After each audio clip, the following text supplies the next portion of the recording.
Olá, estudantes do 8º ano, tudo bem com vocês? Eu sou a professora Gorete Wozniak, estamos aqui para uma aula de Geografia e vamos aprofundar os nossos conhecimentos sobre os indicadores socioeconômicos do continente americano.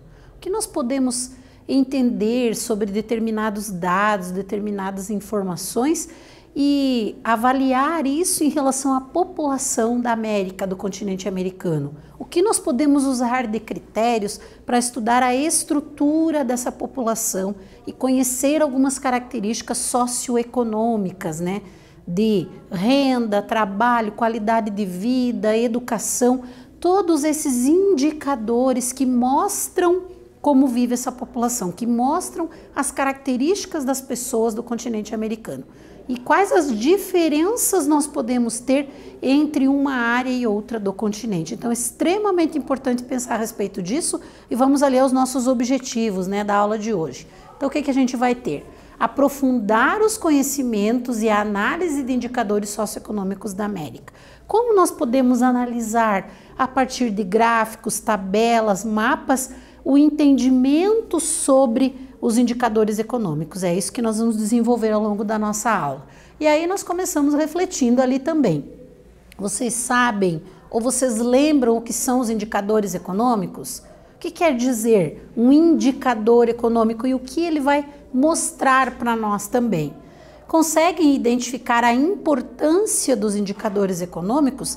E essa importância é no sentido de entender as características da população. Como eu uso os indicadores? Para que finalidade? Então eu tenho dados coletados, eu tenho estudos sobre a população e como eu posso entender esses estudos? Esses indicadores, eles mostram o que para nós? Por isso a importância de conhecê-los, né? E aí a gente precisa saber, relembrar, aprofundar os conceitos, né? O que significam essas palavras. Os indicadores sociais são dados estatísticos sobre os vários aspectos da vida da população. Então é estudar, conhecer os vários aspectos da sociedade, da vida da população. Aí a partir dos indicadores a gente vai ter essa possibilidade. Em conjunto eles vão retratar as condições sociais de uma nação, de um país, de um determinado espaço geográfico. Por isso eles são importantes, né? Eles vão mostrar ali, por exemplo, o nível de desenvolvimento econômico daquela área, a qualidade de vida da população daquele local, podem ser entendidos, estudados a partir dos indicadores sociais ou socioeconômicos, né?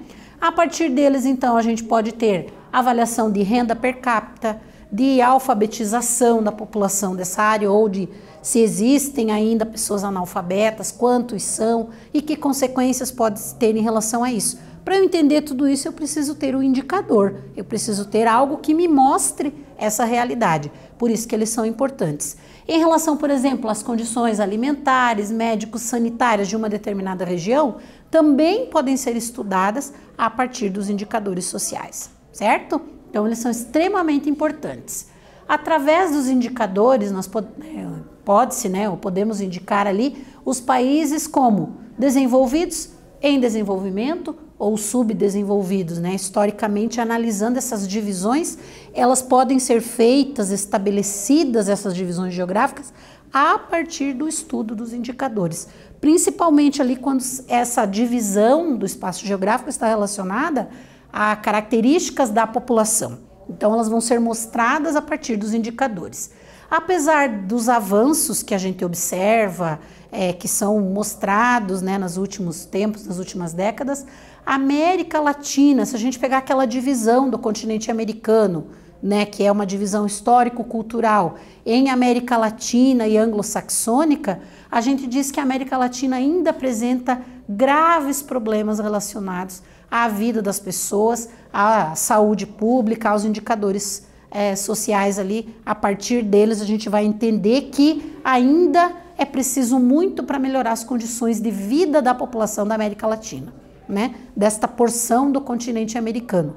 Quem faz parte da América anglo-saxônica? Estados Unidos e Canadá.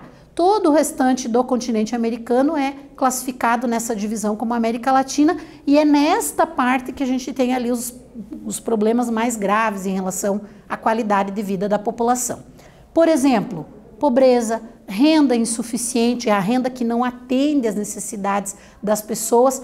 Esses são alguns exemplos ainda do que precisa ser melhorado em muitos países da América Latina. Daí a importância de chamar a atenção, de pensar a respeito disso. E como é que se faz essa análise? Então vamos conhecer um pouco, ou relembrar, ou ainda aprofundar o entendimento sobre cada indicador, ou pelo menos os principais indicadores que nos levam a esse entendimento. E aí nós começamos ali com o IDH, que é o Índice de Desenvolvimento Humano. Foi criado pela ONU, Organização das Nações Unidas, com o objetivo de medir o nível econômico e social nos países de todo o mundo. O IDH, ele baseia-se em 3 indicadores. O que é usado para cálculo do IDH? O que é levado em consideração para estabelecer ali o nível econômico e social da população de um determinado lugar? A educação, a escolarização, a saúde, né? O acesso à saúde, a qualidade de vida da população relacionada ao atendimento da saúde e a renda. Então, se a renda atende às necessidades de viver daquela população. São os fatores considerados para estabelecer o IDH. Aí o mapa traz para nós aqui um pouquinho dessa ideia, né, de áreas com maior e menor IDH. Então nós vamos ter ali as áreas em tons mais escuros, são os países que apresentam o IDH mais elevado, e aí os tons intermediários, IDH médio, e os mais claros ali com IDH baixo ainda, ou seja, a população tem um baixo nível de qualidade, né, para viver, não tem acesso a todos os serviços necessários para ter qualidade de vida. Então, por isso a diferença ali no índice, né, ele é importantíssimo para a gente entender essas características. E como ele é feito? É uma referência numérica que vai de 0 a 1. Quanto mais próximo de 1, quer dizer que essa população tem uma qualidade de vida melhor, tem acesso a produtos e serviços que atendem às suas necessidades.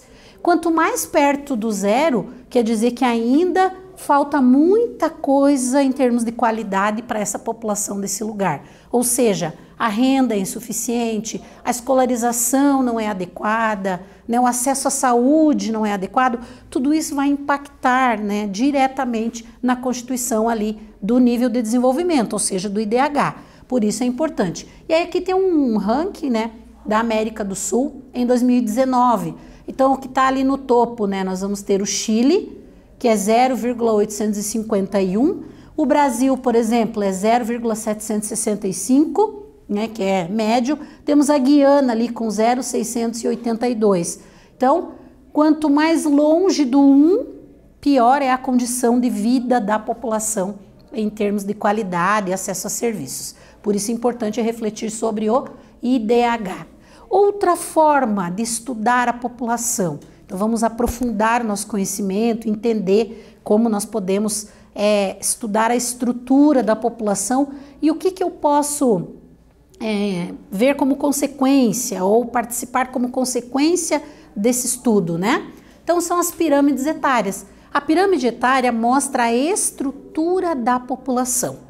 E a estrutura da população se reflete ou se organiza a partir da qualidade de vida, do acesso a serviços, do modo de viver da população daquele lugar. Se eu tenho, por exemplo, acesso à saúde, as pessoas vão viver mais tempo. Se eu tenho a saúde preventiva, por exemplo, a população tende a viver mais, ter mais longevidade, ou seja, aumenta a expectativa de vida. Se eu tenho, por exemplo, ali algumas características de elevada taxa de natalidade, de nascimentos em países mais pobres, normalmente essas taxas são mais elevadas, eu vou ter uma base da pirâmide mais larga. Então, a partir das pirâmides etárias, a gente consegue fazer esse estudo, essa análise das características da população. Aqui a gente vai ter alguns exemplos, né, de pirâmides ali da América do Sul, né, então de pirâmides com base larga, quando eu tenho taxa de natalidade elevada, pirâmide com base estreita, quando a taxa de natalidade é menor, ou seja, menos nascimentos. Então, a população nessas faixas etárias aqui vai ser menor. Quando eu tenho mais nascimentos, a população jovem vai ser em maior quantidade. Eu posso verificar, por exemplo, a população adulta, que é a população economicamente ativa, que está em idade de trabalhar. Se esse número é maior de população economicamente ativa, a tendência de desenvolvimento do país é grande. Por quê? Porque eu tenho mão de obra disponível para o trabalho. Isso vai ajudar, vai alavancar o desenvolvimento também, uma contribuição para o desenvolvimento do país. O topo da pirâmide aqui, se eu tenho uma quantidade maior de pessoas, quer dizer que a população desse lugar vive mais tempo, por uma série de condições ali de qualidade de vida ao longo da vida. Se a base é mais estreita, quer dizer que a população tem uma expectativa de vida menor. Então, a partir das pirâmides etárias, nós conseguimos desenvolver esse estudo, né? E se eu exemplificar aqui América Latina e anglo-saxônica, agora considerando a divisão, a gente vê diferenças significativas entre essas duas porções do continente americano.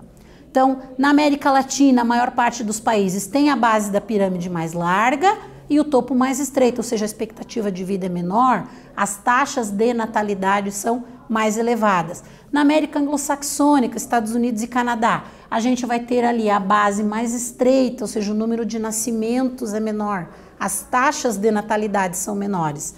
E o topo mais largo, porque as pessoas vivem mais, a expectativa de vida é maior na América anglo-saxônica. Então, ali para estabelecer as comparações, né, do que nós podemos entender. E aí uma perguntinha para que vocês façam uma análise dessa questão da estrutura da população a partir das pirâmides etárias e respondam ali e estabeleçam uma comparação entre a América Latina e anglo-saxônica. Então, pensem, respondam e nós já voltamos para corrigir.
Voltamos com a correção da nossa atividade, então vocês tinham que escrever ali características, né, da população, usando como referência as pirâmides etárias e estabelecer também comparações. Então, o que nós poderíamos ter construído como resposta? Vamos lá, a sugestão, né, de uma resposta. A partir da análise da pirâmide etária, o que eu consigo identificar? Fatores como o crescimento da população nas diferentes faixas etárias. Então, eu posso verificar em qual faixa etária eu tenho um número maior de pessoas e o que influencia esse crescimento, esse aumento de população nas diferentes faixas de idade. O contingente de população economicamente ativa é outro fator que eu posso identificar a partir do estudo da estrutura da população, né, do gráfico da pirâmide. qualidade de vida que possibilita longevidade. Se eu tenho o topo da pirâmide mais largo, com mais pessoas vivendo mais tempo, isso indica o aumento da expectativa de vida, né, da população daquele lugar. Na América existem diferenças significativas, se eu analisar as diferentes porções ali, ligadas aqui às condições socioeconômicas que vão refletir na estrutura da população. O que vai diferenciar a estrutura da população de modo geral são essas condições socioeconômicas. Então vejam quanto nós podemos estabelecer ali de análise a partir do estudo das pirâmides etárias. É importantíssimo a gente aprofundar o conhecimento, porque pirâmide etária é um gráfico ali que mostra muitas características da população. Aí vamos a alguns exemplos, alguns gráficos que nós podemos ler e retirar informações e estabelecer comparações, como é o caso aqui do crescimento populacional, já que a gente falou que ele interfere na questão das pirâmides etárias, né, dessa estrutura da população. Então, se eu dividir ali o crescimento na América anglo-saxônica e latina, né, América anglo-saxônica em laranja e a latina em verde. Então lá pegamos de 1950 até 2005, que é o que o gráfico traz para nós. O que a gente vai ter? Em 1950 o crescimento populacional nas duas porções da América era parecido. Inclusive a América Latina tinha um crescimento de população menor. Mas o que a gente vê aqui ao longo do tempo? As duas continuam crescendo, mas a América anglo-saxônica numa velocidade muito menor do que a América Latina. Então há um aumento populacional da América Latina, mas o que a gente tem que pensar? Por que se estabelecem diferenças socioeconômicas tão grandes entre as duas partes? Porque nós vamos ter uma população que aumentou, mas que o atendimento, a saúde, a educação não aumentou na mesma velocidade. Então, por isso a gente tem aí as diferenças se acentuando ainda mais quando eu analiso ali o crescimento da população. É outro fator importante. Aqui nós vamos ter, em relação a esse acesso à renda, que é outra característica importante para a composição do IDH que nós falamos. Então, se eu comparar dos Estados Unidos com outros países da América, o que eu vou ter ali em relação à renda, né? Por exemplo, o Brasil aqui, se um norte-americano, estadunidense ganha lá $100, um brasileiro ganha 25. Então, comparando, estabelecendo uma relação, ou seja, o quanto ganha menos, né, um brasileiro do que um estadunidense. Aí eu tenho ali, por exemplo, o Chile, a pessoa ganharia $41, enquanto um norte-americano ganharia $100. Só para a gente entender essas diferenças regionais. E isso vai se refletir, claro, na condição socioeconômica, na qualidade de vida da população também, porque a renda é um fator a ser analisado nesse sentido. Então, mais um gráfico ali para a gente aprofundar um pouquinho esse conhecimento em relação à renda per capita, né? A renda por pessoa. Outro fator que analisamos para entender a população é o índice de Gini, ou coeficiente de Gini. O que é esse coeficiente? É um dado utilizado para medir a desigualdade social. Ele foi criado por um estatístico italiano, né, o Conrado Gini, em 1992. E o que ele analisa? Analisa a correlação entre a população mais pobre e mais rica, classificando conforme o nível de renda. Então, a desigualdade sendo mostrada a partir desse índice, considerando ali a questão da renda, né? Em termos matemáticos, ele é medido de 0 a 1. Quanto mais próximo de 1, mais desigual é o país. Então, quanto mais se aproximar do 1, maior é a desigualdade social naquele país, né? E quanto mais próximo de 0, melhor é a distribuição de renda, já que ele é um coeficiente que vai mostrar a questão da distribuição de renda e estabelecer ali entre os mais ricos e os mais pobres, entre a população mais rica e mais pobre, essas características de distribuição de renda. Então, é bem importante também para a gente entender essa questão da desigualdade. Por que eu digo que uma determinada parte do território do continente americano apresenta desigualdade social maior? Eu posso analisar isso a partir do índice ou do coeficiente de Gini. E aqui o mapa mostra para nós, então, a questão da desigualdade social no mundo a partir do coeficiente de Gini, né? Então, nós temos as áreas com menor desigualdade, vamos dizer assim, que são os tons de verde, né? E quanto mais próximo de 1 aqui, maior é a desigualdade. Então, se a gente pegar o Brasil ali, está entre 50 e 55, né? É bastante coisa, né? Uma desigualdade ali ainda acentuada. Se a gente pegar o Canadá lá, está entre 35 e 40. É menos, mas ainda é bastante elevado, mesmo sendo um país rico. Claro que se eu comparar com outros países da América, ele é um dos mais, dos menos desiguais, vamos dizer assim, né? Que a renda está distribuída de forma mais adequada em relação aos outros países do próprio continente americano, certo? Então, analisando essa característica. Aqui nós vamos ter ainda dentro dessa ideia ali do coeficiente de Gini, né?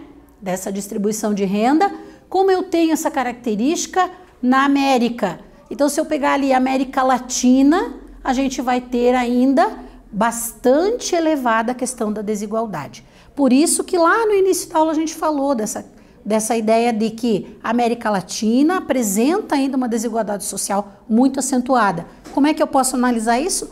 A partir desse coeficiente, comparado ali com outras partes do mundo, né? Vejam aqui, ó, o leste da Europa e Ásia Central é bem menor em relação à América Latina, por exemplo, certo? Então é importante analisar. E aqui uma reportagem para a gente refletir essa questão da desigualdade.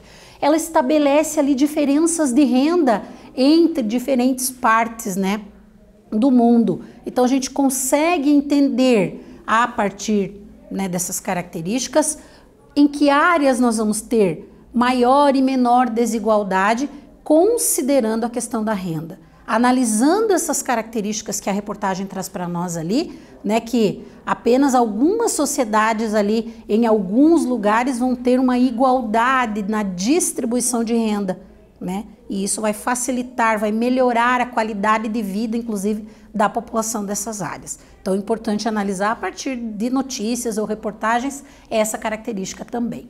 E aí, vamos fazer uma atividade ali, considerando esse fator ali de análise, observando o mapa. Compare o Brasil com países da América Anglo-Saxônica em relação à desigualdade, pensando ali no coeficiente ou no índice de Gini, e justifique a tua resposta. Como você pode comparar, analisando essa característica? E aí você vai justificar a tua resposta e nós voltamos em seguida com a correção.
Voltamos com a correção da atividade. Então, a partir da análise ali do índice de Gini, vocês tinham que responder em relação à desigualdade do Brasil e comparar com os países da América Anglo-Saxônica. O que poderíamos colocar ali como sugestão de resposta?